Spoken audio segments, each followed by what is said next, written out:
Homework में किए हैं उनको डिस्कशन कर लेते हैं। तो इसमें सबसे पहले ये बात कि जो भी हैलोजन वाले पार्ट हैं, स्पेशली अगर आप वो हाइड्रोजन से जुड़े होंगे, उनके बीच में सिंगल बॉन्ड ही बनेगा, क्योंकि हाइड्रोजन एक ही बॉन्ड बना सकता है।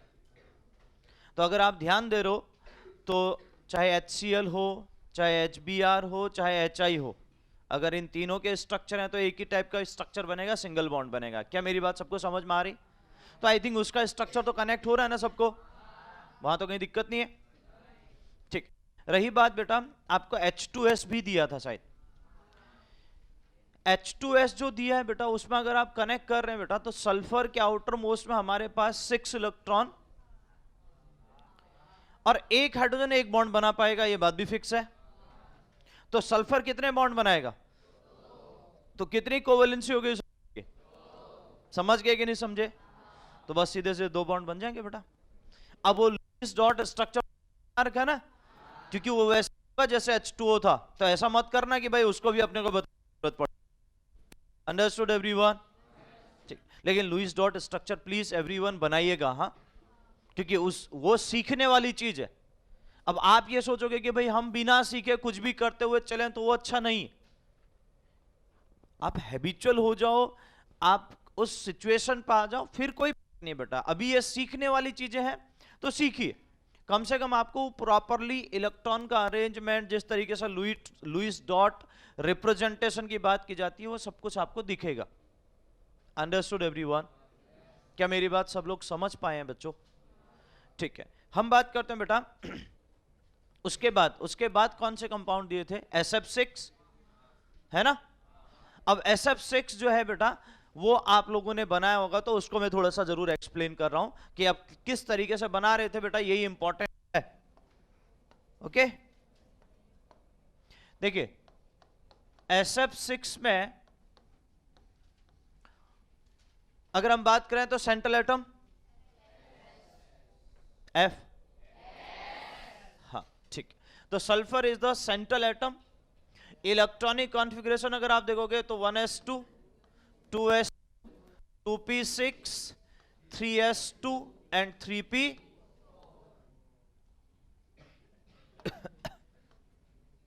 34 ना। 3d भी, इसमें तो कोई डाउट नहीं है, बट 0 लिखूंगा बेटा, ठीक है। इसकी कहानी खत्म।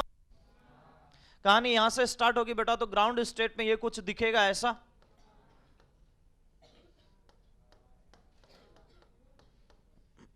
सही है। और D यहां पर क्या दिखेगा बेटा? 0 इन अ ग्राउंड स्टेट। ये बात किसकी? तो ग्राउंड स्टेट में हमने जो बॉन्ड बना सकते हैं, हमारे पास ऑप्शन 2 है, और उसके लिए हमने एग्जांपल देखा कौन सा? जल्दी बोलो। H2S। क्लियर है ना सबको? अब बात करें बेटा एक्साइटेड स्टेट की। जैसे जैसे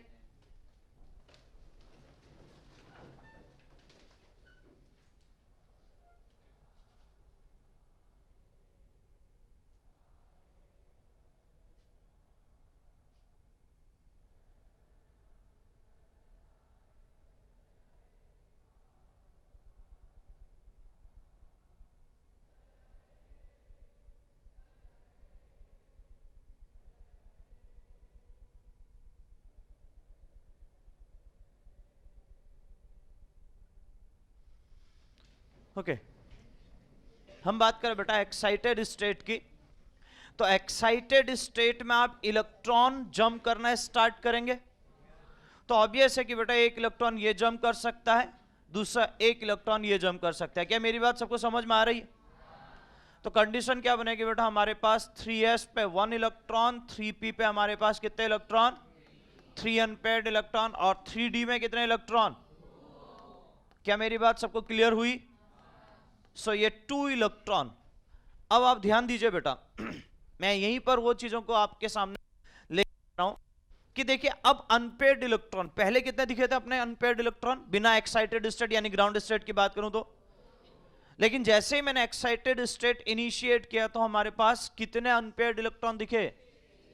अब 6 अनपेयर्ड इलेक्ट्रॉन दिखे बेटा तो ऑब्वियस है कि हमारे पास हमें यह भी कंप्लीटली पता चलेगा कि 6 अनपेयर्ड इलेक्ट्रॉन है तो वो 6 बॉन्ड बना सकता है ना। समझे कि नहीं समझे? और इसके पीछे रीजन था डी ऑर्बिटल का वेकेंट होना। जब डी ऑर्बिटल वेकेंट था तो हमने एक्साइटेड किया तो इलेक्ट्रॉन जंप कर पाया। अगर सपोज करो डी ऑर्बिटल वेकेंट नहीं होता या डी ऑर्बिटल होता ही नहीं, जो हम सेकेंड पीरियड की बात करते हैं, तो फिर तो कंडीशन फिक्स थी कि 2 ही बॉन्ड बनना है। समझे? अब भले बाहर से आप कितना भी एक्साइटेड करते रहो बेटा, समझे कि नहीं समझे? क्यों? क्योंकि ऑर्बिटल वेकेंट होगा तो इलेक्ट्रॉन जंप कर पाएगा ना। देखो 2 कंडीशन, एक तो हमारे पास क्या है, अगर अनपेयर्ड इलेक्ट्रॉन है वो जंप करने वाला है नहीं, क्योंकि वो जंप करके वैसी सिचुएशन बनाएगा, इसे वो कभी भी जंप नहीं करेगा। रही बात इलेक्ट्रॉन पेयर्ड जंप करेगा, पहली बात, और पेयर्ड जंप करेगा तो तभी जंप पाएगा जब उसको आगे वेकेंट ऑर्बिटल दिखेगा। अब आगे अगर वेकेंट ऑर्बिटल दिखे नहीं रहा बेटा तो हमारे पास क्या जंप करने की टेंडेंसी हो पाएगी उसके पास? जल्दी बोलो बेटा, यस और नो? तो ऑब्वियस है कि बेटा हमारे पास अगर वेकेंट ऑर्बिटल है वो भी मस्ट है, और साथ में इलेक्ट्रॉन पेयर फॉर्म वाला जो होगा वही जंप करेगा। तो 2 कंडीशन हमें मिल चुकी हैं कि इलेक्ट्रॉन जंप किस तरीके से किस वे में कर रहा है। Is that clear everyone? Any doubt? अरे समझे ना मेरी बात? पक्का? ठीक। तो अब कितने बॉन्ड बन सकते हैं? 6 बॉन्ड बन सकते हैं। तो SF6 आपके सामने एग्जांपल है जो हमने दिया था। तो बेटा आप सल्फर के आउटर मोस्ट में 6 इलेक्ट्रॉन इस तरीके से, ठीक है ना, और हर एक फ्लोरीन के आउटर मोस्ट में कितने इलेक्ट्रॉन? जल्दी बोलो, 7, ठीक है ना। तो इस तरीके से अरेंज हो जाएंगे बेटा ना। जरूर मैं फिर से आपको बोल रहा हूं, थोड़ा सा रिप्रेजेंटेशन में आपको टाइम लगे, लेकिन एक बार सीख जाओगे तो गलत नहीं करोगे, समझे ना। तो ये भी पता रहेगा कि किस पे कितने इलेक्ट्रॉन हैं। सबको पक्का? ठीक। हमारे पास ये 7 इलेक्ट्रॉन हर एक फ्लोरीन के पास पहुंच जाएंगे बेटा, जो उसके आउटर मोस्ट सेल में प्रेजेंट होते हैं। Any doubt? कनेक्ट हुआ बेटा सबको? ठीक है। अब बेटा यहां पर म्यूचुअल शेयरिंग करवा लो, तो ये एक बॉन्ड बन जाएगा, third, fourth, fifth and sixth. Got it? अरे समझे? तो स्ट्रक्चर कैसा बनेगा बेटा हमारे पास? इस टाइप से दिखेगा स्ट्रक्चर बनते हुए। हर एक जगह पर फ्लोरीन लगा लो बेटा, सही है? समझे? तो इन जनरल वर्ड बेटा कि हमारे पास में अगर सिंपली आपसे बात कहूं कि भाई हम किस तरीके से यहां पर कंडीशन क्रिएट करें, वो सबको समझ में आया? पक्का? अब मैं बात करूं बेटा, इसके बाद शायद IF7 भी दिया था। 7 दिया था, आउटर मोस्ट में आयोडीन के कितने इलेक्ट्रॉन? 7। अब वो एक्साइटेड होके 3D में चले जाएंगे, ये तो सब समझ रहे हैं। आई थिंक ऐसा ही किया होगा। तो अब मुझे उस कंडीशन को बनाने की जरूरत नहीं है बेटा। तो IF7 में कुछ स्ट्रक्चर कुछ इस टाइप से बन जाएगा, ठीक है। बॉन्ड कहीं भी बना लो बेटा, अभी आप फ्री हो। बॉन्ड कहीं भी बना लो, आप फ्री हो बस भाई, ठीक है। बॉन्ड कहीं भी बना लो, आप फ्री हो।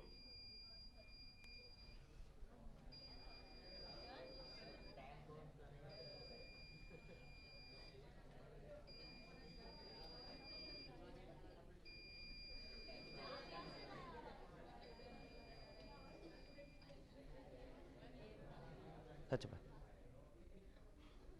हाँ क्लियर है सबको? ओके, हाँ। तो मीन्स बेटा ये जो कंडीशन है इसको आप प्रॉपरली समझ जाएगा। अब 3 इलेक्ट्रॉन कैसे जंप किए जिसकी वजह से टोटल अनपेयर्ड इलेक्ट्रॉन 7 हुए, और उसने 7 बॉन्ड किस तरीके से बनाए, ये सबको क्लियर? और कोई एग्जांपल? HClO4। तो HClO4 ऑलरेडी बेटा हमने बात तो कर रखी है स्ट्रक्चर किस तरह से बनेगा। मैं उसी पॉइंट पर आता हूं बेटा। Cl is the central atom. यहां सेंट्रल एटम तो समझ में आ रहा है? अब Cl सेंट्रल एटम है तो बेटा वहां पर भी कंडीशन क्या है बेटा हमारे पास? एक्साइटेड स्टेट लाना पड़ेगा क्योंकि d ऑर्बिटल वेकेंट है, और अगर क्रिएट करता हूं तो 3 इलेक्ट्रॉन बाहर चले जाएंगे। अगर बाहर जाएंगे तो कितने बॉन्ड बनेंगे बेटा? 7 बॉन्ड बनेंगे। अब बात रही बेटा हमारे पास जब वो कंपाउंड है HClO4, तो ध्यान दीजिए एक ऑक्सीजन कितने बॉन्ड बनाएगा बताओ? 2 बॉन्ड बनाएगा। इन अ सिंपल वर्ड कि बेटा अगर आप एक ऑक्सीजन 2 बॉन्ड बना रहे हैं तो यहां पर सीधे सीधे कितना ऑक्सीजन है? तो अब अगर मैं सीधे सीधे डबल बॉन्ड बना के चलूं तो क्लोरीन कितने बॉन्ड बनाएगा? 8 बॉन्ड बना देगा। अगर मैं सीधे डबल बॉन्ड अरेंज करते जाऊं, जो पॉसिबल नहीं है क्लोरीन के लिए। क्या मेरी बात समझ पा रहे हैं सब लोग? क्यों? क्योंकि आउटर मोस्ट में 7 इलेक्ट्रॉन बेटा 7 ही बॉन्ड फॉर्म कर सकता है, इसमें तो कोई डाउट नहीं है। अब अगर 7 बॉन्ड बनाने तो इसका मतलब मुझे एक ऑक्सीजन के साथ एक बॉन्ड बनाना पड़ेगा, और जहां एक बॉन्ड बनाना फिर उसको हाइड्रोजन के साथ कनेक्ट कर दो, बॉन्ड बन जाएंगे बेटा अपने 7। तो ध्यान दो कि 3 ऑक्सीजन के साथ आप डबल बॉन्ड बनाइए ऐसे, और एक ऑक्सीजन के साथ सिंगल बॉन्ड। जब एक ऑक्सीजन के साथ आप सिंगल बॉन्ड बना रहे हैं बेटा तो इसी को हाइड्रोजन के साथ कनेक्ट कर लो, बन जाएगा HClO4। समझे? अब देखो दिमाग लगाने की जरूरत कि हमें किस तरीके से सिंपल सोचना है। 4 ऑक्सीजन थे तो मैंने आपको ये सिंपल हिंट दिया कि बेटा 4 ऑक्सीजन के साथ आपको सबको पता है कि ऑक्सीजन 2 बॉन्ड बनाएगा, क्योंकि यहां चार्ज तो दिखाया नहीं। मुक्का पड़ेगा, सब दांत नीचे गिरेंगे। हाँ ठीक है। तो बेटा हमारे पास एक ऑक्सीजन 2 बॉन्ड बना सकता है, बात सीधी सीधी है। और एक क्लोरीन को अगर आप यहां पर देखें बेटा तो ऑब्वियस है कि वो मैक्सिमम बॉन्ड अपने 7 तक जा सकता है। और ऑब्वियस है कि बेटा देखो यहां क्लोरीन, देखो ये भी दिमाग लगाना थोड़ा सा, यहां क्लोरीन किस तरीके से 7 बॉन्ड बनाएगा, क्यों बनाएगा, ये समझने की जरूरत इसलिए है क्योंकि यहां पर ऑक्सीजन ज्यादा है। अगर क्लोरीन एक ही बॉन्ड बनाएगा तो कहानी तो खत्म हो जाएगी बेटा, फिर तो एक ऑक्सीजन का भी ऑक्टेट कंप्लीट नहीं होगा। सपोज करो एक ऑक्सीजन को हम लेके चले तो एक ऑक्सीजन का ऑक्टेट सपोज करिए वो पूरा हो सकता है अगर क्लोरीन एक बॉन्ड बनाए तो। ऐसे में सही है, ऐसा स्ट्रक्चर भी आपको दिखेगा।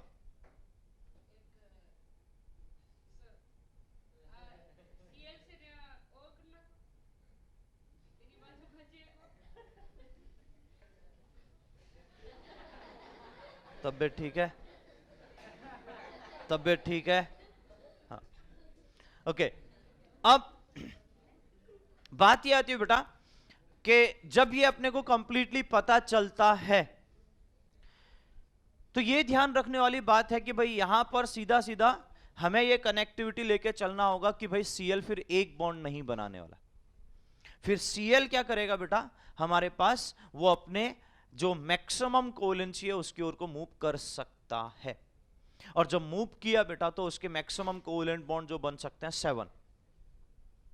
अब 7 बन सकते हैं ये बात सीधी सीधी है, लेकिन 7 बॉन्ड बनाने के लिए आपको कंडीशन ध्यान रखना होगा कि फिर आप किस तरीके से सोचोगे। तो मैंने आपको बोला बेटा कि अगर 4 ऑक्सीजन है तो हर एक ऑक्सीजन के साथ डबल बॉन्ड बनाएंगे तो 8 बॉन्ड हो जाएंगे क्लोरीन के, जो पॉसिबल। तो इसके लिए अब आपको ध्यान रखना है कि 7 बॉन्ड बनाना है। तो फिर आप सोचोगे, अब आप डिक्रीमेंट की ओर को आ जाओ कि 7 बॉन्ड बनाने मतलब 8 तो बन नहीं सकते, 7 पे आना है तो 7 बॉन्ड कैसे पॉसिबल है।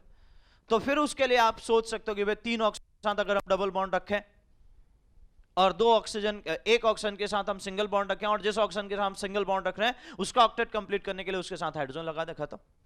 Is that clear everyone? अब दूसरा बेटा एक कहानी में भाई साहब ने ट्विस्ट, तो उस ट्विस्ट को भी समझ लो। साहब का ये कहना है कि ऑक्सीजन को अरेंज करते जाओ 1 2 3 4 और यहां Cl लगा दो, सॉरी H लगा दो, H ही लगेगा ना बेटा यहां पर। तो भाई साहब का कहना है कि ये स्ट्रक्चर हम बना लें, ठीक है ना। अब बात रही बेटा HClO4 का स्ट्रक्चर, भाई साहब ये कहना चाह रहे हैं। सबसे बड़ी बात ये बेटा इस सिनारियो में अगर आप देख पा रहे हो तो ऑक्सीजन ऑक्सीजन डायरेक्टली कनेक्टेड है। तो ऑक्सीजन ऑक्सीजन जब भी डायरेक्टली कनेक्टेड होगा, मैंने थोड़ा बहुत आपको ऑक्सीडेशन नंबर निकालना सिखाया है, याद आ रहा है?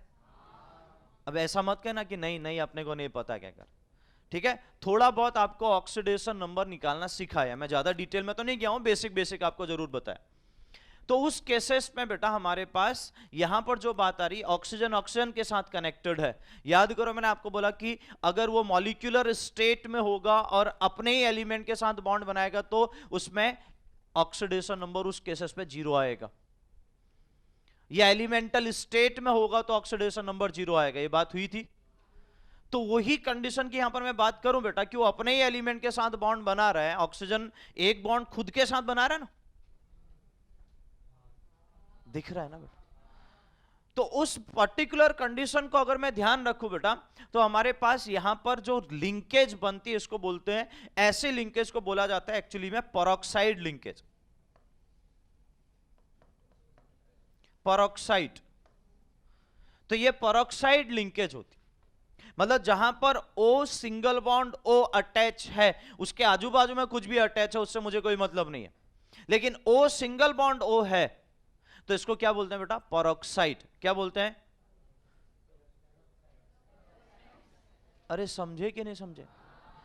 तो जो परऑक्साइड लिंकेज है बेटा, वो परऑक्साइड लिंकेज होने का मतलब बहुत सारा चेंजेस आ जाना स्ट्रक्चर में, जिसकी वजह से हम फिर उसको कंप्लीटली, जो मैंने आपको वर्ड यूज किया था ऑक्सी सॉल्ट्स, वो हम नहीं कह सकते हैं। याद करो मैंने वर्ड यूज किया था, कहां किया था,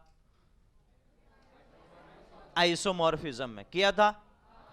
तो ऑक्सी सॉल्ट्स में मैंने आपको बोला था कि हमारे पास वहां पर ऑक्सीजन जो है बेटा, उस पर्टिकुलर कंडीशन में ऑक्सीजन का होना मस्ट है, और जब उस केसेस में ऑक्सीजन है तो ऑक्सीजन ऑक्साइड के फॉर्म में होता है। और जब ऑक्साइड में कहना चाह रहा हूं मतलब ऑक्सीजन पे -2 चार्ज। कैसा चार्ज, -2, मतलब वो 2 इलेक्ट्रॉन लेगा। Understood everyone? लेकिन इस कंडीशन में तो ऐसा दिखेगा नहीं आपको, और इसी वजह से ये स्ट्रक्चर एग्जिस्ट भी नहीं कर पाता है। एंड सेकंड थिंग, ये भी आपको क्लियरली मेंशन करूं बेटा कि परऑक्साइड अगर कहीं पर भी लिंकेज होगी उसको कैसे पहचानते हैं ये भी मैं आपको समझाऊंगा।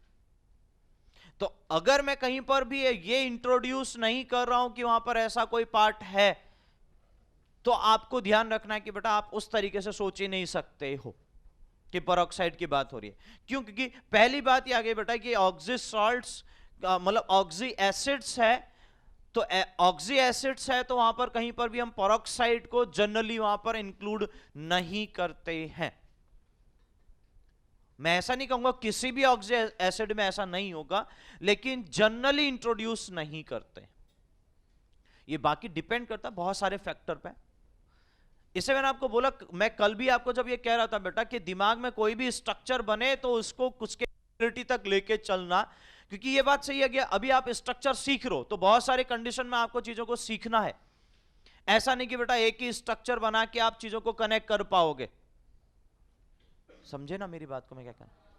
तो ये ध्यान रखना कि भाई हम स्ट्रक्चर को ज्यादा से ज्यादा यहां पर जब यूटिलाइज करने के लिए उतरेंगे बेटा, तो उन पर्टिकुलर पॉइंट्स को आपको कनेक्ट करना भी बहुत जरूरी है।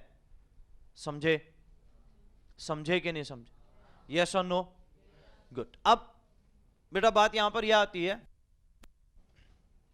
अगर इतना समझे तो मेरे हिसाब से जितने भी मैंने कंपाउंड देते कंप्लीट हो चुके हैं ना? क्लियर है? ठीक है। अब मेरे हिसाब से ये आ चुका है। पहले तो ये ध्यान रखना ये स्ट्रक्चर एग्जिस्ट नहीं करेगा इस बेसिस पे। अब मेरे हिसाब से बेटा अगर आप ध्यान दे रहे हो तो आपको मैंने सेकंड पीरियड और थर्ड पीरियड के मैक्सिमम कंपाउंड जिनके कम से कम एक एक दो दो एग्जांपल आपके पास हो, आप समझ पाओ, उनके लुईस को बता दिए हैं। समझे? और अगर मैं आपसे थर्ड पीरियड में पूछूं, जितने भी मैंने एग्जांपल दिए थर्ड पीरियड में पूछूं, तो बेटा ऐसे कौन कौन से कंपाउंड हैं जो हाइपर वैलेंट या सुपर ऑक्टेट कंपाउंड दिखाएंगे? फास्फोरस, उसका एग्जांपल दो बेटा। PCl5, और दूसरा सल्फर SF6, और क्लोरीन HClO4 जो सामने लिखा है, और आयोडीन IF7। ये सब क्या होंगे बेटा आपके हाइपरवैलेंट कह सकते हो, सुपर ऑक्टेट कंपाउंड कह सकते हो, जो ऑक्टेट रूल को वायलेट करेंगे वो कंपाउंड कह सकते हो, जो भी आपको यहां पर नाम दिए। मतलब ऑक्टेट रूल के अलावा अगर ऐसा कोई वर्ड आपको मिल रहा है बेटा जो आपको एक्स्ट्रा या उस ऑक्टेट रूल को वायलेट करने के लिए पॉइंट बनाया गया है, वो सब के सब इस टाइप के कंपाउंड के लिए वर्ड यूज किया जाएगा। Understood everyone? जिसमें 2-3 जो कॉमनली पूछे जाते हैं वो वर्ड तो मैं आपको ऑलरेडी बोल चुका हूं, सुपर ऑक्टेट, हाइपरवैलेंट, ऑक्टेट रूल का जो वायलेट करेगा। Got it everyone? समझे ना बेटा? क्लियर हो रही है मेरी बात? ठीक है, अब हम मूव करेंगे बेटा यहां पर आगे कि इस पूरे पार्ट में अगर आपको इतना कंप्लीटली ये कनेक्टिविटी मिली तो हमें जो मूव करना है आगे नेक्स्ट पॉइंट में, यहां पर अब सिंपली चीजों को और बेटर बनाते हुए और अच्छे से कनेक्ट करते हुए हमें ये ध्यान रखना है कि जो भी यहां पर आगे की सिचुएशन है वो इसी से कनेक्टेड होगी। लेकिन मैं ये मानता हूं बेटा इसके बाद मैक्सिमम स्ट्रक्चर जितने भी आपको मैंने बताए उससे आपको बहुत सारी क्लियरिटी मिली होगी, हाँ कि ना? अब वो क्लियरिटी मिली है बेटा तो उनके फिर आगे का कुछ जैसे जो एप्लीकेशन की पार्ट हम बात करते हैं, एप्लीकेशन के चीजों में हम इंट्रोड्यूस करना स्टार्ट करते हैं। अब देखो मैंने आपको फिर से बोला है कि आपको स्ट्रक्चर बनाने के लिए रटना नहीं है। मैं फिर से आपको बोल दूं, अगर आप रट के चलो तो कितने स्ट्रक्चर याद कर पाओगे मुझे नहीं पता, और आपने जितने याद किए बेटा मैंने उसके अलावा दे दिया तो फंस जाओगे। बात समझ में आ रही? तो सीखना है। अब यहां पर ये दिमाग में लेके मत चलना नहीं तो हम तो इतने तो याद कर लेते हैं, सीखना है। अब आपका काम क्या है? मॉड्यूल है किसी के पास? इंग्लिश की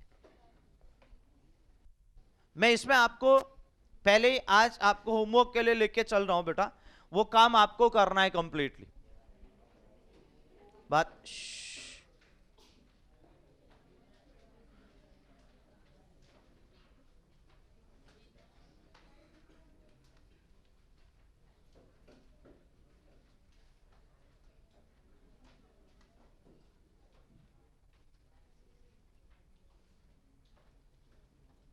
तू तो मुंह खोल ही नहीं रहा था ना बेटा, तू तो बातें नहीं कर रहा था।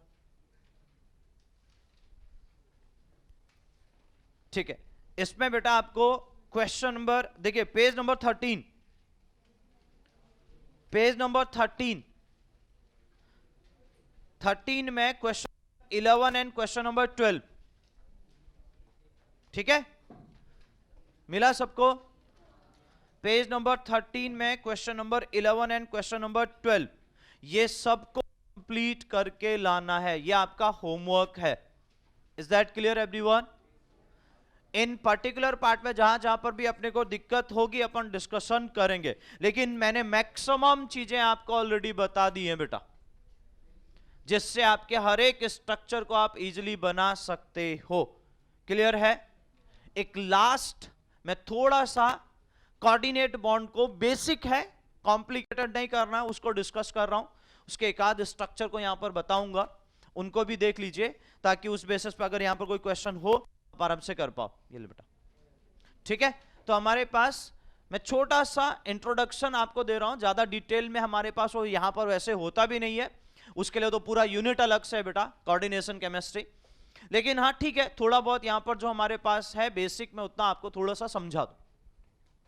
एक्चुअली देखो बेटा, कोऑर्डिनेट बॉन्ड कहां पर बनेगा पहले थोड़ा सा समझना मेरी बात को। ये एक ऐसा बॉन्ड है जिसे हम टाइप ऑफ कोवेलेंट बॉन्ड ही मानते हैं, पहले तो ये समझिएगा, ठीक है ना? कोवेलेंट बॉन्ड जैसा ही है, क्योंकि यहां पर भी शेयरिंग की बात की जाती है। अब यहां पर म्यूचुअल शेयरिंग नहीं होती है, बस यहां पर डिफरेंस क्या है, यहां म्यूचुअल शेयरिंग नहीं होती है। अंडरस्टूड? वो भाई साहब पीछे क्या कर रहे हैं? हाँ जी, क्या करो? कौन सा पेपर हाथ में है? हाँ तो इधर ध्यान देना बेटा मेरी बातों पे। तुझे नीचे ज्यादा इंटरेस्ट आ रहा है क्या? तो ठीक है ना, गलत सोचने वाले लोग बहुत हैं यहां पर, इसलिए अच्छे से समझो, है ना? तो मेरा पॉइंट है बेटा, हम यहां पर बात कर रहे हैं कि अगर कोऑर्डिनेट बॉन्ड बनेगा, कोऑर्डिनेट बॉन्ड को it is a type of covalent bond, ठीक है ना। तो सबसे एक कंडीशन है क्या कि किस तरीके से, तो कोऑर्डिनेट बॉन्ड बेटा कुछ नया नहीं है, इसके बारे में वैसे मैं अलग से डिटेल में डिस्कस करूंगा, लेकिन यहां पर थोड़ा सा कि किस तरीके से हमें बनाना है वहां पर चले जाए। जो कोऑर्डिनेट बॉन्ड है बेसिकली वो जो बन रहा है बेटा, वो बनने के लिए सबसे पहले ध्यान दो, it is a type of covalent bond, of covalent bond.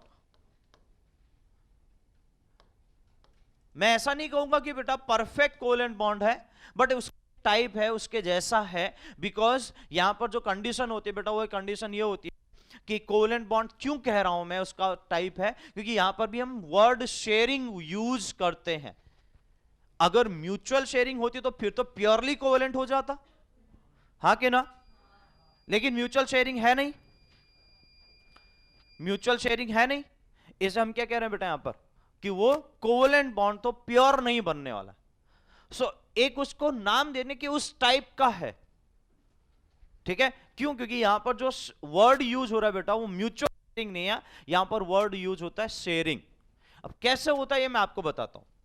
देखिए बेटा, उसको समझने की कोशिश करिए कि एक एटम मेरे पास ए है और एक एटम मेरे पास बी है।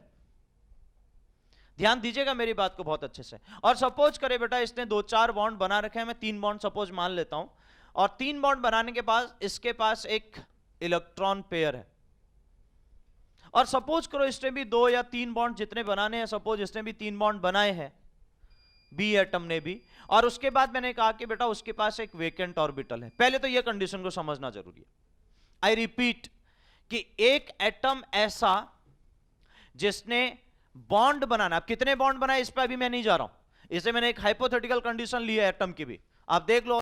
एटम कोई ऐसा नहीं लिया कि जो प्योरली एग्जांपल है, मैंने जो एटम लिया वो हाइपोथेटिकल एटम लिया, फिर मैं कितने भी बॉन्ड बना सकता हूं। Is that clear everyone? तो उससे बॉन्ड बनाने के बाद बेटा हमारे पास उसके पास एक इलेक्ट्रॉन पेयर है। Is that clear? जो फ्री है, जो बॉन्डिंग में पार्टिसिपेट नहीं कर रहा, यह ध्यान देना बहुत जरूरी है अपने को, जो बॉन्डिंग में पार्टिसिपेट नहीं कर रहा। Is that clear? और एक दूसरा एटम है बी, उसने भी बॉन्ड बना रखे, लेकिन बॉन्ड बनाने के बाद उसके पास वेकेंट ऑर्बिटल है। क्या हमारे पास है? Vacant orbital. Is that clear everyone? अब जब वेकेंट ऑर्बिटल है तो उस बेसिस कह सकता हूं कि बेटा कि उसको नीड है कि वो बॉन्ड बनाए।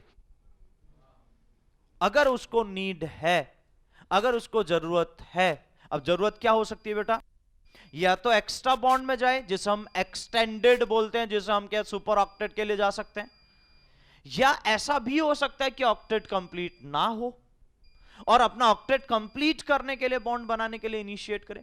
इसमें से कोई भी कंडीशन हो सकती है, ध्यान देना। और जनरली देखो आपको जो बॉन्ड ऐसे केसेस में यहां पर केमिकल बॉन्ड में जो कंडीशन दिखेंगे वो ऐसे दिखेंगे कि जहां पर ऑक्टेट कंप्लीट ना हो उनके लिए ये ज्यादा कंडीशन आपको मिलेगी। ये भी मैं आपको क्लियरली बता दूं। Understood everyone? समझ पाए ना मेरी बात को बेटा, मैं क्या कहना चाह रहा हूं? Got it everyone? ठीक।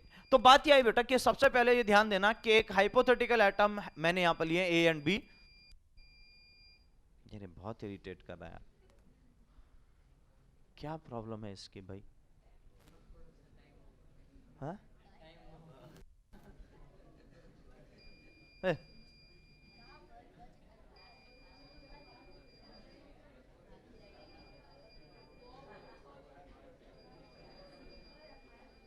हाँ चलिए देखिए बेटा, जान दो, कभी कभी क्या है कुछ चीजों को इग्नोर करने में अच्छा है, ठीक है ना।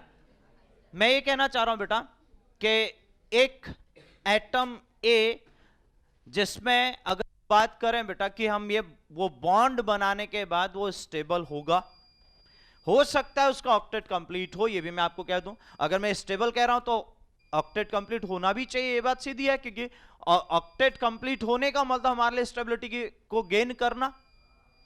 तो ऐसी कंडीशन कि भाई पहले वाले का एक एटम का बेटा जो ए लिया उसका ऑक्टेट कंप्लीट है, अगर ऑक्टेट कंप्लीट है तो ऑब्वियस है कि बेटा वो स्टेबल होगा। अब एक दूसरा कंपाउंड या मॉलिक्यूल बेटा जो हमारे पास जिसका ऑक्टेट कंप्लीट नहीं है या वो एक्स्ट्रा बॉन्ड बनाना चाह रहा है, तो अगर ऑक्टेट कंप्लीट नहीं है तो उसके पास कुछ शायद वेकेंट ऑर्बिटल होंगे। अब यहां इंपॉर्टेंट क्या है बेटा, वेकेंट ऑर्बिटल होना चाहिए, ना कि वो अनपेयर्ड इलेक्ट्रॉन होना चाहिए। क्या बोला मैंने, मेरी बात समझ पा रहे हो?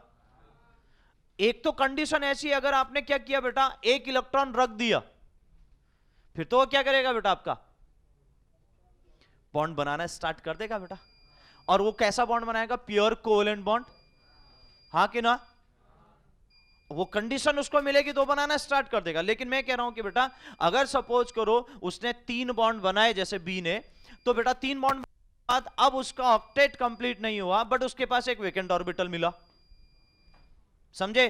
अब वेकेंट ऑर्बिटल का मतलब उसमें इलेक्ट्रॉन नहीं है। Is that clear everyone? समझे कि नहीं समझे?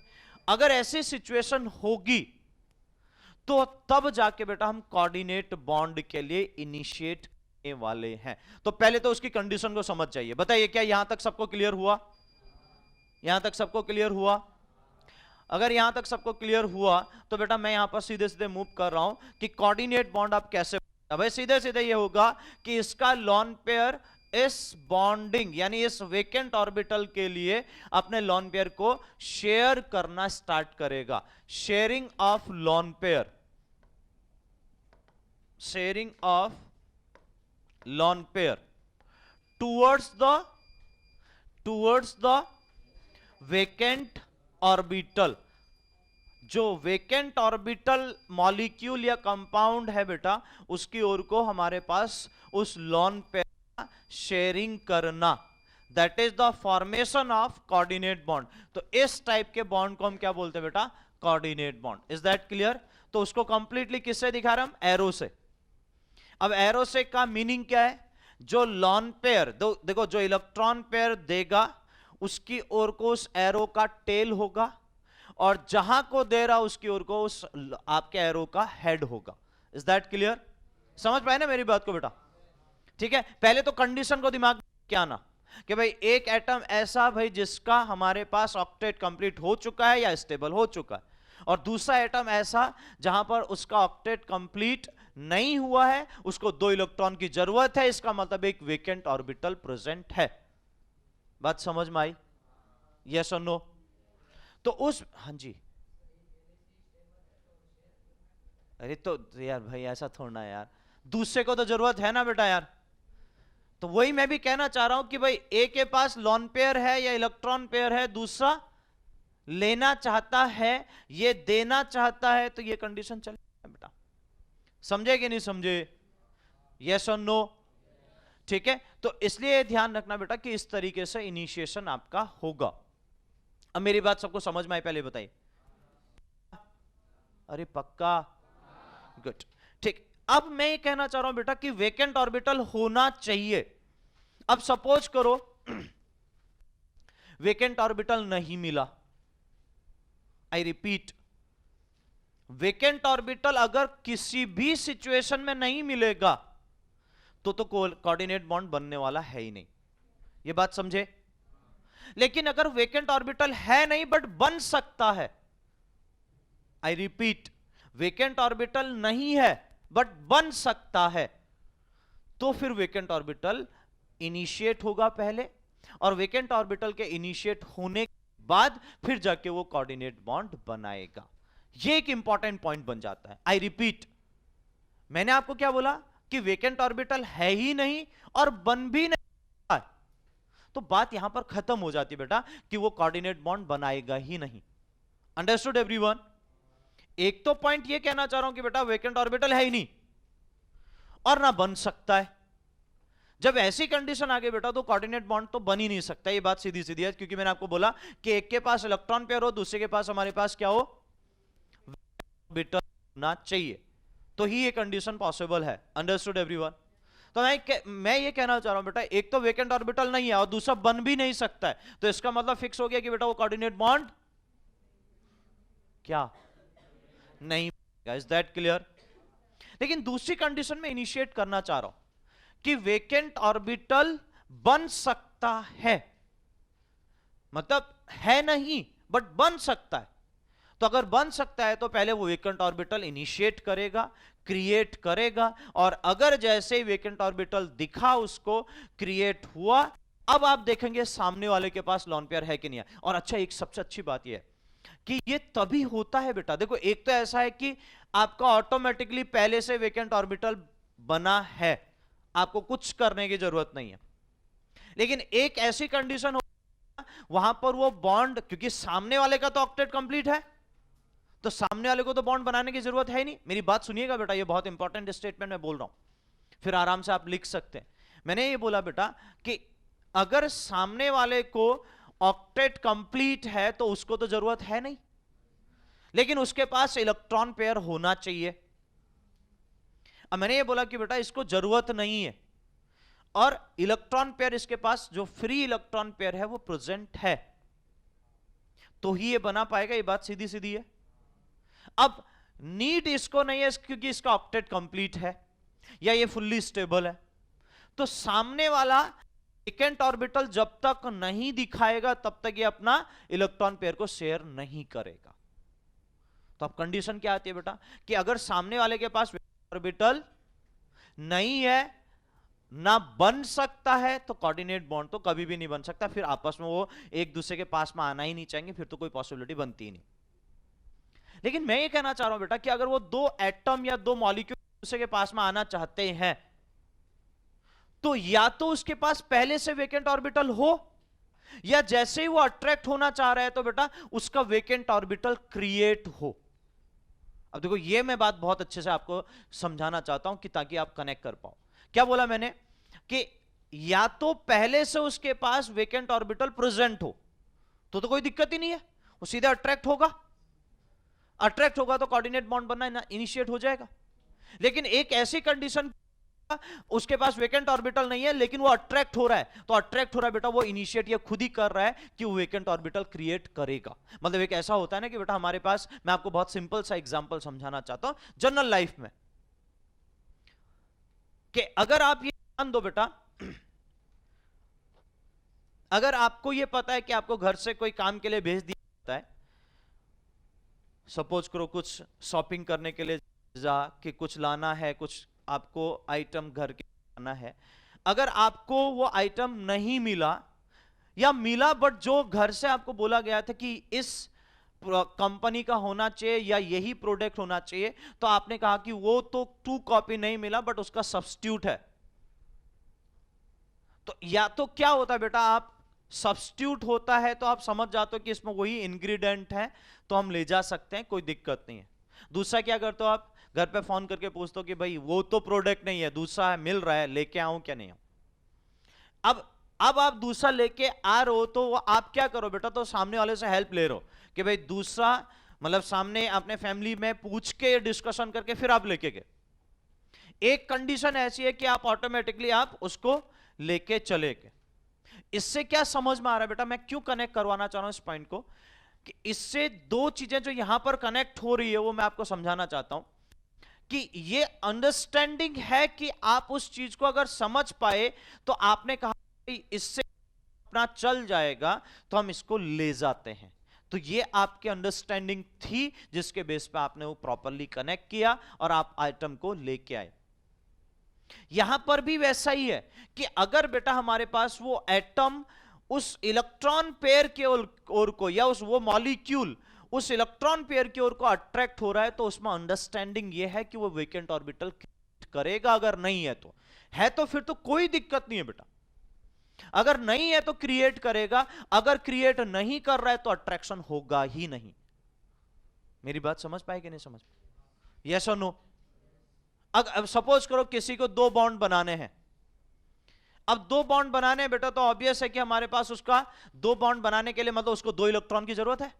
अगर कोवेलेंट बॉन्ड बनाएगा 2 तो 2 इलेक्ट्रॉन की जरूरत होगी ना बेटा, ऑक्टेट कंप्लीट करने के लिए। सपोज मैं ऐसा बात करता हूं, तो अब मैं कहना चाह रहा हूं बेटा 2 बॉन्ड बनाने के लिए 2 इलेक्ट्रॉन की जरूरत होगी। सामने वाले के पास हमारे पास 2 बॉन्ड तो नहीं बना सकता, वो बॉन्ड कोवेलेंट बॉन्ड तो प्योरली नहीं बना सकता, अब वो कोऑर्डिनेट बॉन्ड बना सकता है। तो अब क्या होगा बेटा, अगर एटम ये दूसरे किसी मॉलिक्यूल या ये मॉलिक्यूल दूसरे किसी मॉलिक्यूल की ओर को अट्रैक्ट करना चाह रहा है तो क्या करेगा, कि सबसे पहले ये अगर अट्रैक्ट होगा, देखोगे क्या इसके पास वेकेंट ऑर्बिटल नहीं है, जो जिसको 2 इलेक्ट्रॉन की जरूरत है उसके पास वेकेंट ऑर्बिटल नहीं है। तो अब अगर वो इसकी ओर को अट्रैक्ट होना चाह रहा है कि इसके पास लॉन पेयर है, मैं इसकी ओर को अट्रैक्ट हूं ताकि मेरा ऑक्टेट कंप्लीट हो जाए, तो अट्रैक्ट तभी होगा बेटा जब वो यहां पर अपने उस पूरे ऑर्बिटल में कोई एक वेकेंट ऑर्बिटल क्रिएट कर पाए। अगर वो अट्रैक्ट नहीं हो रहा है तो ऑर्बिटल, वेकेंट ऑर्बिटल वो क्रिएट नहीं कर पा रहा है। ये पॉइंट को सबसे अच्छे से हमें समझना है। समझे कि नहीं समझे? अब मैं एक एग्जांपल आपको देता हूं बेटा, उस छोटे से एग्जांपल पे आता हूं। पहले आप विजुअलाइज करना, फिर मैं आपको बोर्ड पे तो लिखूंगा एग्जांपल, क्योंकि कॉम्प्लिकेटेड नहीं है, समझना इंपॉर्टेंट है। ऑक्सीजन, सपोज करिए बेटा ऑक्सीजन एटम है और एक ऐसा यहां पर मॉलिक्यूल है, वो कोई सा भी मॉलिक्यूल हो सकता है जिसके पास एक लॉन पेयर है फ्री, और इधर ऑक्सीजन एटम है। अब बेटा ये मॉलिक्यूल है तो मैं आपको बोल रहा हूं तो इसका ऑक्टेट कंप्लीट है। सपोज NH3 ले लो, चलो मैं मान लेता हूं NH3 है, या NH3 में नाइट्रोजन ले लेता हूं, चलो NH3 छोड़ देता हूं, नाइट्रोजन है, नाइट्रोजन के 3 बॉन्ड बन चुके हैं, नाइट्रोजन के 3 बॉन्ड बन चुके हैं, तो एक लॉन पेयर बचेगा। ये तो सबको क्लियर है। अब एक लॉन पेयर जो बचेगा वो फ्री है। अब ये शेयर तो कर सकता है, इसमें कोई डाउट नहीं है, लेकिन सामने ऑक्सीजन अगर है तो उसके पास वेकेंट होना चाहिए। मेरी बात समझ पा रहे? तो वो वेकेंट ऑर्बिटल अगर आपका उनके बीच में कोऑर्डिनेट बॉन्ड बनेगा तो वेकेंट ऑर्बिटल पहले क्रिएट होगा। बात समझ में आ रही? अब क्रिएट कैसे होगा बेटा? जो ऑक्सीजन, जो अनपेयर्ड इलेक्ट्रॉन है 2, वो पहले आपस में खुद मिलके पेयरिंग कर लेंगे तो क्रिएट होगा, तभी वो अट्रैक्ट होना चाहिए। सीधी सीधी बात है बेटा। अब ये कहानी में ये ट्विस्ट के भाई कैसे होगा क्या होगा इसकी बात अपने को नहीं करनी। मैंने क्या बोला, मेरी स्टोरी का मेन पॉइंट क्या है कि वेकेंट ऑर्बिटल हो, एक के पास लॉन पेयर हो, कोऑर्डिनेट बॉन्ड बन सकता है।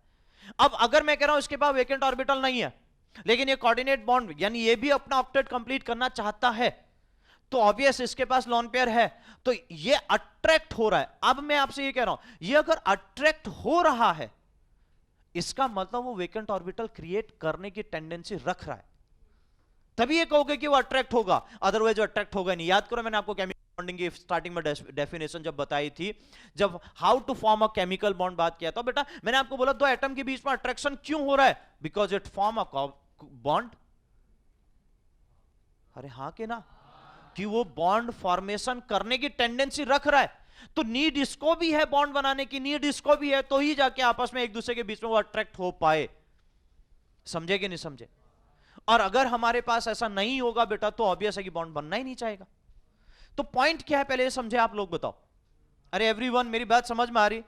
फिर इसमें से कहीं कोई ऐसा पॉइंट नहीं निकलना चाहिए। मैंने आपको बोला कि किस तरीके से बनेगा, क्यों बनेगा, ओवरलैप मतलब वो पेयरिंग कैसे करेगा, उस पॉइंट पे अपने को नहीं जाना है।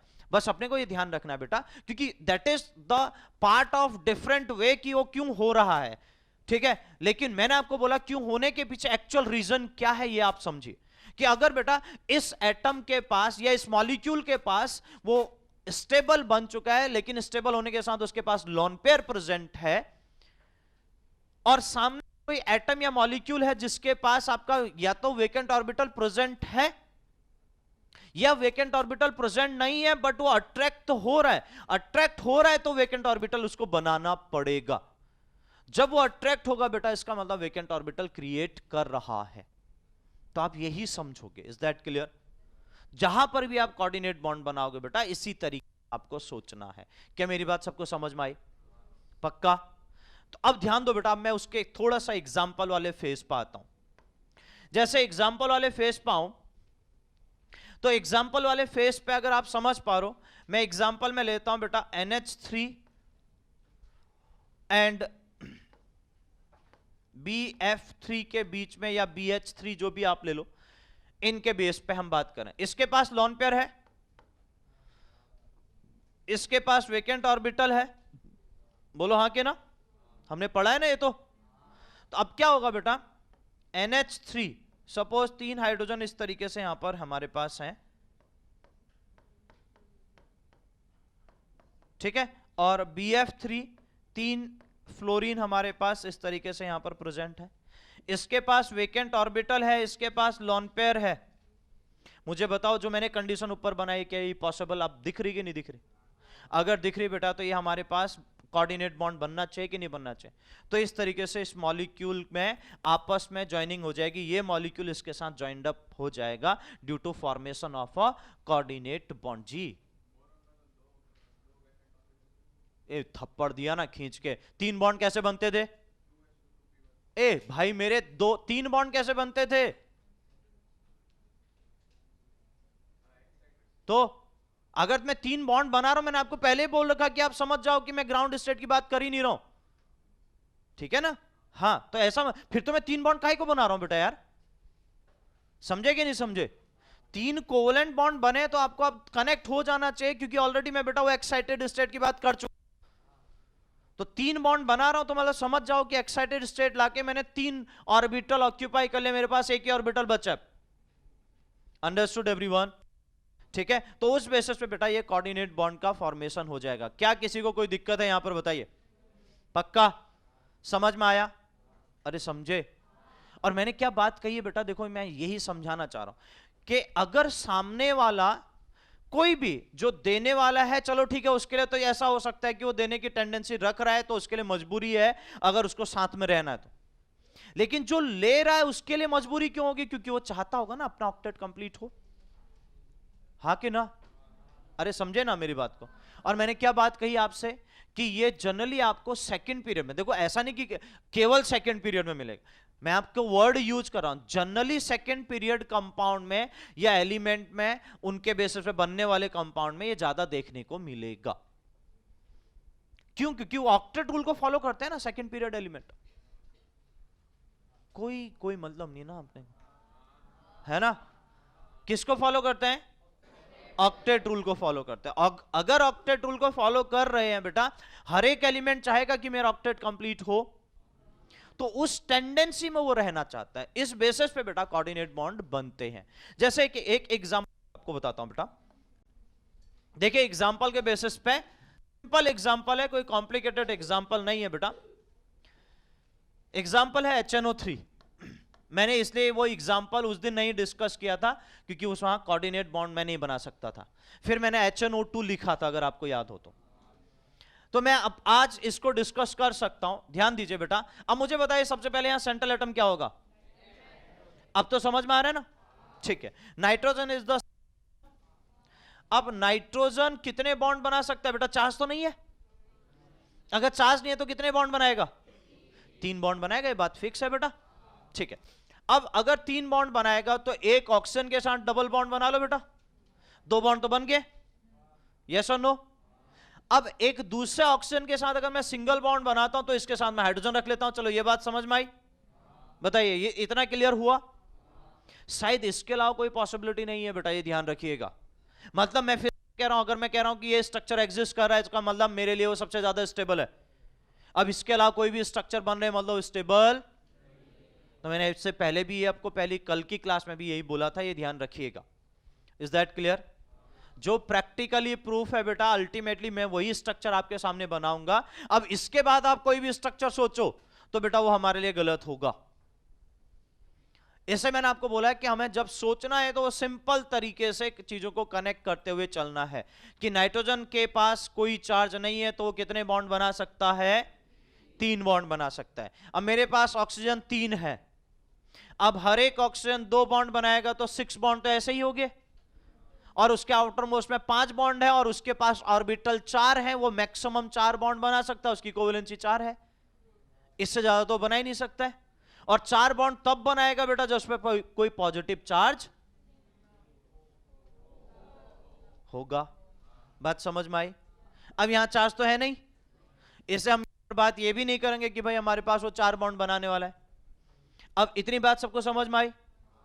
जब इतनी बात सबको समझ में आई बेटा, तो अब मैं बात ये कहना चाह रहा हूं कि भाई यहां पर फिक्स हो गया कि नाइट्रोजन 3 ही बॉन्ड बना है। अब जब 3 बॉन्ड बनाएगा बेटा तो ऑब्वियस है कि 3 बॉन्ड बनाने के लिए कंडीशन क्या हो सकती? एक तो के साथ डबल बॉन्ड बना लो ताकि एक ऑक्सीजन का तो कंप्लीट हो ऑक्टेट। फिर दूसरे ऑक्सीजन को हमने कहां इन्वॉल्व लिया कि सिंगल बॉन्ड के साथ बनाया और दूसरा बॉन्ड साथ बना दिया, तो 2 का तो कंप्लीट हो गया। अब अगर ऐसा होगा तो इसके बाद नाइट्रोजन के पास क्या होगा बेटा, लोन पेयर होगा, अभी बचा होगा, क्योंकि 3 बॉन्ड बनाने के बाद तो एक लोन पेयर होता है। अब साथ में बेटा ऑक्सीजन है। ऑक्सीजन के पास देखो, ध्यान रखना बेटा बहुत अच्छे से, ऑक्सीजन के पास आउटर मोस्ट में 4 इलेक्ट्रॉन पी में है और 2 इलेक्ट्रॉन जो आपके एस में है बेटा, टोटल मिला के 6 इलेक्ट्रॉन है, और उस 4 में से 2 अनपेयर्ड है। क्लियर है? अब देखो यहां पर सामने ऑक्सीजन का सॉरी नाइट्रोजन का तो ऑक्टेट कंप्लीट, और बाकी के 2 ऑक्सीजन का भी ऑक्टेट कंप्लीट, सही है। लेकिन बेचारा एक ही ऑक्सीजन बचा जिसका ऑक्टेट कंप्लीट नहीं है। अब यह देखा गया कि भाई यहां पर वो कंपाउंड HNO3 एग्जिस्ट करता है। अगर सपोज करो ये बॉन्ड ही इन दोनों के बीच में नहीं बनता तो बेटा वो कंपाउंड ही एग्जिस्ट नहीं कर पाता। लेकिन अगर मैं कह रहा हूं कि HNO3 होता है, और शायद नाम आपने भी सुना है, अगर आपने ये सुना है तो इसका मतलब वो कंपाउंड एग्जिस्ट कर रहा है, इसका मतलब इन दोनों के बीच में भी बॉन्डिंग होगी। अब बॉन्डिंग होगी तो मैं अब आपको दिखाता हूं क्या कर रहा हूं मैं, मेरी बात समझना, और मेरे बात जो मैंने आपको पहले बोली कि कितने लोग समझ पा रहे बताइए। अब मैंने क्या किया जी, यस परफेक्ट, सही बोल रहे हैं सभी लोग जो मेरी बात समझ चुके हैं। क्या कहा था मैंने कि बेटा अगर वो बॉन्ड बनाने के लिए इनिशिएट करेगा तो उसको अपना वेकेंट ऑर्बिटल लाना पड़ेगा। अब लाने के लिए क्या है, यहां वेकेंट ऑर्बिटल था नहीं तो क्रिएट करना पड़ेगा। कैसे क्रिएट करेगा कि अपने जो 2 अनपेयर्ड इलेक्ट्रॉन थे उसमें से एक इलेक्ट्रॉन को पूरा पेयर अप बना लेगा और एक वेकेंट ऑर्बिटल बना देगा। तो देखो मैंने इसलिए इलेक्ट्रॉन को किस फॉर्म में रखा है, कंप्लीटली पेयर फॉर्म में। Is that clear? 2-2 के पेयर में भी रखा है। Is that clear? तो अब बेटा ऑर्बिटल बना तो ये सीधे सीधे कोऑर्डिनेट बॉन्ड बना देगा बेटा, इस तरीके से स्ट्रक्चर बन जाएगा HNO3 का। समझ पाए ना मेरी बात को? मैं फिर से उस पॉइंट पे आना चाह रहा हूं बेटा कि अगर एक मॉलिक्यूल या एक एटम और दूसरे एटम के बीच में बनने वाला कोऑर्डिनेट बॉन्ड है कि सामने अगर वेकेंट ऑर्बिटल है और इसके पास लॉन पेयर है तब तो कोई दिक्कत ही नहीं है। लेकिन अगर यहां वेकेंट ऑर्बिटल नहीं है और यहां लॉन पेयर प्रेजेंट है, इसमें ये बात कह रहा हूं, तो बेटा ये अगर इसकी ओर को अट्रैक्ट हो रहा है तो समझ जाओ बेटा कि वो 100% कोऑर्डिनेट बॉन्ड बनाने के लिए इनिशिएट होना चाहता है। मतलब देखो उस केसेस में इसका ऑक्टेट कंप्लीट होना चाहिए, ध्यान रखना। जैसे यहां नाइट्रोजन आपको दिखा है, अगर ऑक्टेट कंप्लीट नहीं है तो फिर तो दोनों बॉन्ड बना सकते हैं ना, फिर तो इसमें तो कोई डाउट नहीं है। लेकिन मैं क्या कह रहा हूं बेटा, इसका ऑक्टेट कंप्लीट नहीं है या है? जिस पे लॉन पेयर प्रेजेंट है उसका ऑक्टेट कंप्लीट है, जिसको नीड है बेटा उसके पास वेकेंट ऑर्बिटल होना चाहिए। अगर है तो कोई दिक्कत नहीं है, नहीं है बट वो अट्रैक्ट होगा तो वेकेंट ऑर्बिटल इनिशिएट करेगा, क्रिएट करेगा। तो आपको यही ध्यान रखना है कि बेटा यहां कोऑर्डिनेट बॉन्ड, क्योंकि इसके बाद कोई ऑप्शन नहीं बचा। अब मैं उसी पॉइंट पे आना चाह रहा हूं कि आप कैसे सोचोगे कि कोऑर्डिनेट बॉन्ड कहां पर किस तरीके से बनेगा। तो मैंने आपको क्या बोला, या तो हमारे पास सेकंड पीरियड एलिमेंट होंगे जो चाहते हैं अपना ऑक्टेट कंप्लीट करना, सही है, समझे? एंड सेकंड थिंग कि बेटा हमारे पास वो सेकंड पीरियड एलिमेंट जो हमारे पास ऑक्टेट कंप्लीट करना चाहते हैं बेटा, वो ऐसी टेंडेंसी क्रिएट कर सकते हैं, तब जाके हमारे पास वेकेंट ऑर्बिटल हमें मिलेगा, तो जाके कंडीशन बन सकती है। तो अब पॉइंट ये आता है बेटा, पॉइंट समझने की कोशिश करिएगा। अब पॉइंट ये आता है कि उस केसेस में आपको देखना पड़ेगा कि सामने वाला जो बॉन्ड आपने बनाया उसका ऑक्टेट कंप्लीट हुआ कि नहीं हुआ। अगर ऑक्टेट कंप्लीट हो गया और सामने एक आध एटम और बचे हैं, वो पॉसिबल है तो ही बन सकता है। अब जैसे आप ये कहोगे कि फ्लोरीन में पॉसिबल ही नहीं है, फ्लोरीन में कोऑर्डिनेट बॉन्ड बनना पॉसिबल ही नहीं है, बिकॉज एक ही इलेक्ट्रॉन है। अब एक इलेक्ट्रॉन है तो बेटा ये बात भी सही है कि भाई उसको क्या करना पड़ेगा, अगर उस इलेक्ट्रॉन को हटाना है तो इलेक्ट्रॉन को एक्साइटेड करके बाहर भेजना पड़ेगा, जिसको आयनाइज करना पड़ेगा, और left to right ionisation energy तो बढ़ती है बेटा। तो फ्लोरीन से इलेक्ट्रॉन निकालना डिफिकल्ट है, ये बात सबको है, क्योंकि फ्लोरीन की इलेक्ट्रोनेगेटिविटी सबसे ज्यादा होती है। अब इलेक्ट्रॉन निकालना डिफिकल्ट है तो इसका मतलब इलेक्ट्रॉन निकलेगा तो नहीं, क्यों? क्योंकि अगर मैं कहीं मॉलिक्यूल बना रहा हूं तो F पे पॉजिटिव चार्ज हमारे पास आना इट इज वेरी डिफिकल्ट, और कहीं स्ट्रक्चर में भी आप नहीं देख रहे हो तो यही सीधा सीधा कहोगे कि बेटा पॉजिटिव चार्ज नहीं है, तो भाई इसका मतलब क्या बेटा, वहां वेकेंट ऑर्बिटल तो मिलने की कोई पॉसिबिलिटी नहीं। अगर नहीं पॉसिबिलिटी है, कोऑर्डिनेट बॉन्ड नहीं बनेगा, बात खत्म हो गई बेटा अपनी। समझे कि नहीं समझे? सो इन सिंपल वर्ड की बेटा ये चीज को कनेक्ट करना बहुत जरूरी है कि आपने कहा कि फ्लोरीन में हमारे पास वो बॉन्ड नहीं बन सकता, तो उसके पीछे क्या रीजन है? Got it everyone? जी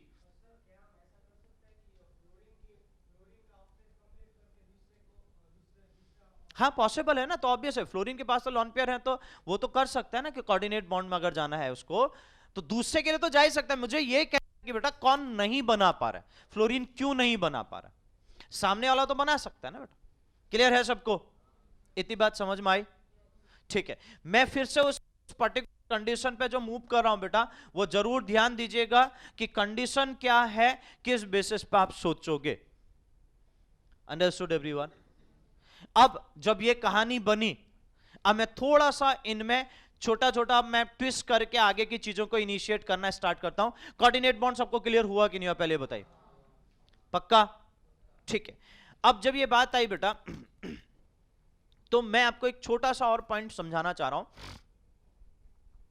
इस नाइट्रोजन और ऑक्सीजन में अगर आप देख पा रहे हो, किसकी इलेक्ट्रोनेगेटिविटी ज्यादा है?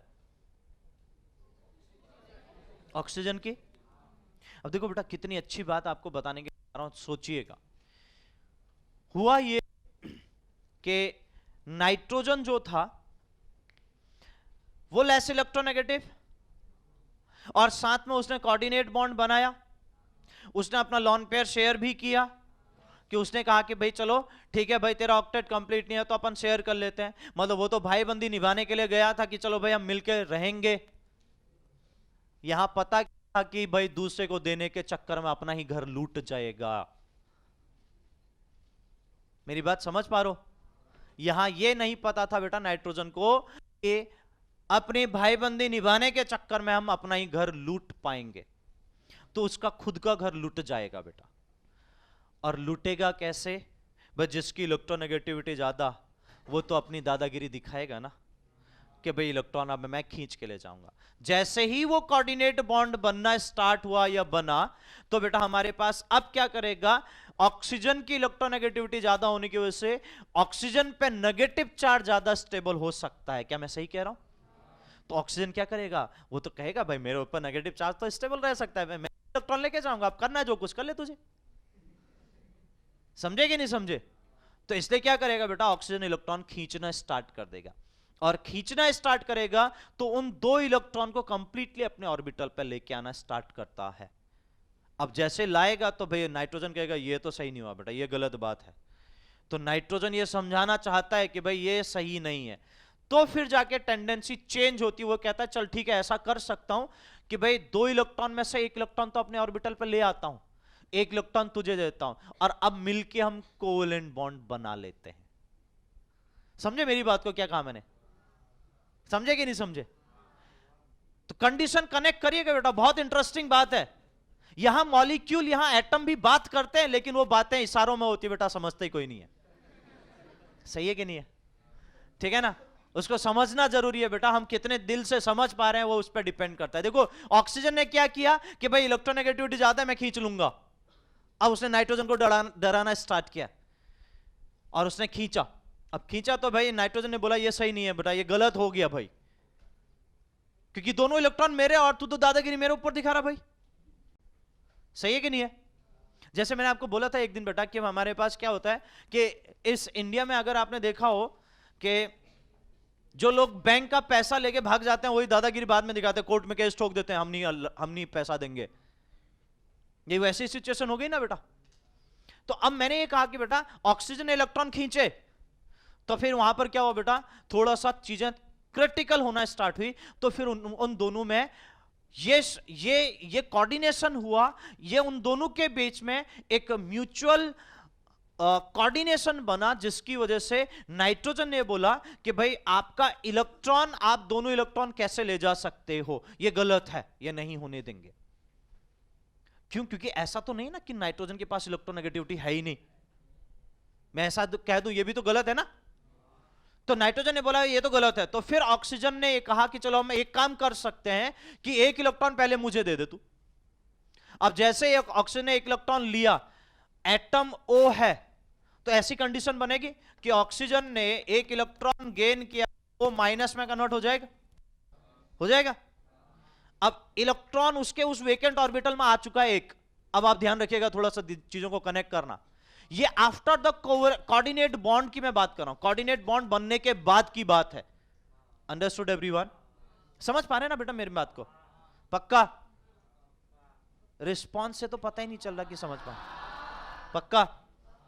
ठीक है। तो अब क्या हुआ बेटा, उस वेकेंट ऑर्बिटल में एक इलेक्ट्रॉन आ चुका है।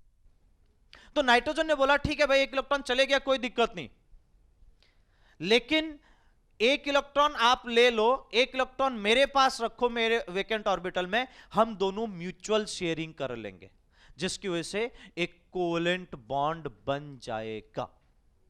Understood everyone? और उस बेसिस पे क्या होगा, ध्यान दो, नाइट्रोजन का भी ऑक्टेट कंप्लीट होगा, उस बेसिस पे ऑक्सीजन का भी ऑक्टेट कंप्लीट हो जाएगा। बोलो हाँ कि ना? क्या मेरी बात समझ पा रहे सब लोग? दिमाग चल रहा है कि नहीं चल रहा है? मैं उसी पॉइंट पे आना चाह रहा हूं बेटा। ऐसी सिचुएशन बनी होगी, सिचुएशन बनी थी, उसने कोऑर्डिनेट बॉन्ड बनाया नाइट्रोजन के बेसिस पे, ये ऑक्सीजन के लिए बात चल रही है, ठीक है। जब नाइट्रोजन ने लॉन पेयर दिया, तो अब ऑक्सीजन ने क्या किया, इसमें से दोनों इलेक्ट्रॉन अपनी ओर को खींचना स्टार्ट किया। ये दोनों इलेक्ट्रॉन एक्चुअली क्या हुए बेटा, नाइट्रोजन के ज्यादा पास में चले गए, क्योंकि पावर ज्यादा थी। मतलब होता है ना कि बेटा पहले ले लो, उसके बाद डरा धमका के फिर कुछ भी जैसे अपनी मन मर्जी चले वैसे आप काम करवाओ।